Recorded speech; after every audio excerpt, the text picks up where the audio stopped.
What does that mean, free women, free men? What are you arguing for? What I'm saying is that each sex has the right to define itself, all right? And we're in a period now where men are the targets of far too much blaming. I want to get the male bashing out of feminism. T.O., I don't know whether to hug him, crack his skull. And you know what? Okay, men are stupid. You know, you have sex with a random chick and she gets pregnant once. So what you do is say stuff like, I like a guy that's on time. You're gonna set your standards and your requirements, but you're gonna trick him because he's stupid. And I want women to acknowledge that men have a right to determine their own identities too. What's happened today is upper middle class career women want to redefine men, okay, into what operates smoothly in their own now quite affluent career system. So women are too fixated on careers? I'm saying that life is dual, okay, and that in the Anglo-American world, okay, there has been a shift toward looking at your job as a definer of your identity. Once there was the world of women and the world of men. That is not our world right now. But I'm saying, women, stop blaming men for your feeling of unhappiness. Okay, what's happened is you've lost that old era, okay, where there was elder care and infant care and cooking and doing the laundry. Everything was together. Women were together for tens of thousands of years. Right? So you want women to go back to doing the laundry? Absolutely not. I'm saying stop blaming men. I'm saying stop blaming men, okay, for your unhappiness. I think you've actually hit the nail on the head about why women aren't associating as feminists, because you're right. I didn't say that. It's very, like you said, it's very difficult to get 50% or more of the population to agree to one thing, and feminism is political, and at the moment it's the arm of a left-wing ideology. Yeah, you said you never considered yourself a feminist. Why is that? And do you get the same kind of pushback in saying that I do? Because I've said the same. I get pushback. You have to listen to it. You're younger. I don't listen to it because I'm older. Because when I was growing up and going to school and being a lawyer and trying to become a judge and becoming a judge and then becoming a supervising judge, I didn't do it through any organization. And I think it takes away from your own self-worth if you say, I did it based on the work of a larger group. Now, it's nice to have it's like having a large family, you know, family being a safety net for you. It's nice to have a safety net.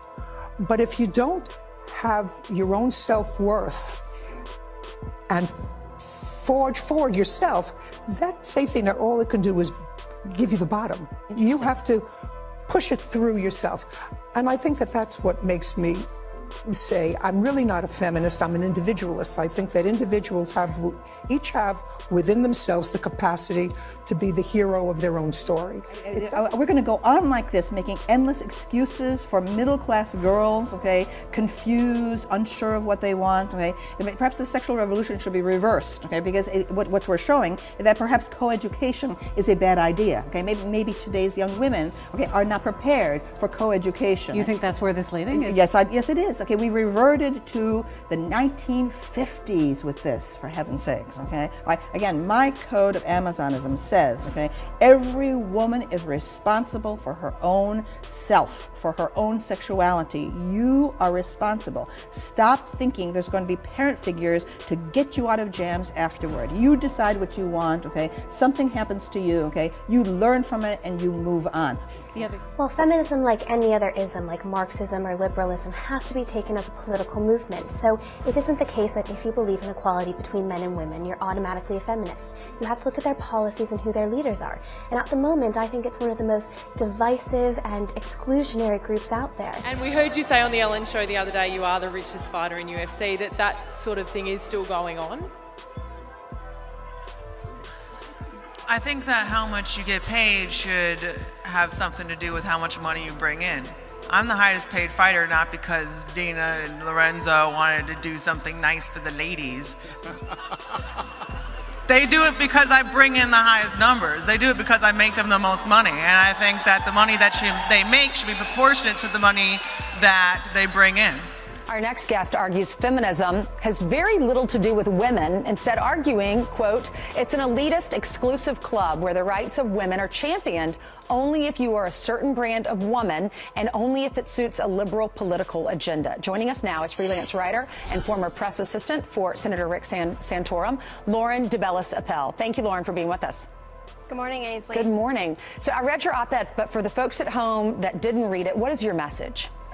Well, you know, I think millions of people just like me that voted for President Trump, and there's 42% of us that voted for him and chose not to vote for Hillary Clinton. We are tired of hearing from people like her and Michelle Obama and liberal Hollywood elitists that we should vote for somebody just because they're a woman. We're tired of being lectured to about what we should think and what we should believe and who we should vote for. We are intelligent people and we can think for ourselves. And the definition of feminism is to think independently. And apparently that's not what we're allowed to do anymore. A lot of Republicans say the feminists are teaching tolerance of everyone, women's rights, unless you think differently than they do. Do you agree with that?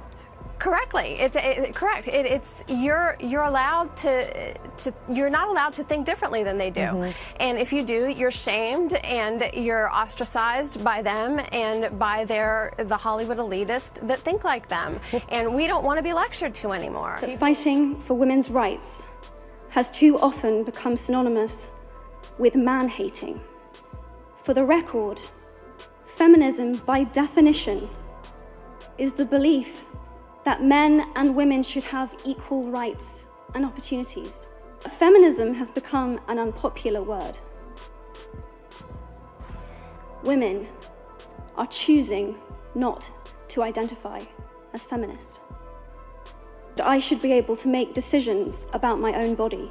Star Emma Watson covered the new issue of Vanity Fair, and with it came a gorgeous cover shoot.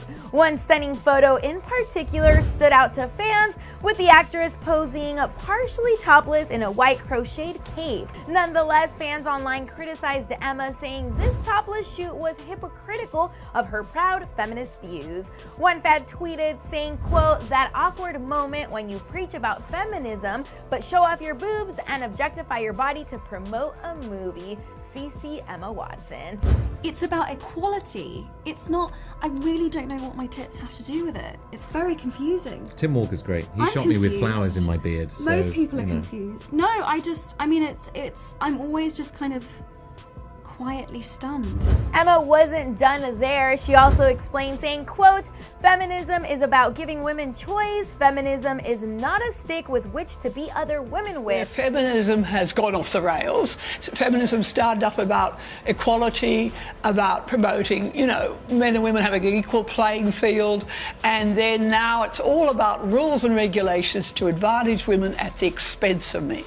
Constant male bashing, false accusations of violence being used to destroy men's lives, women denying men access to their children.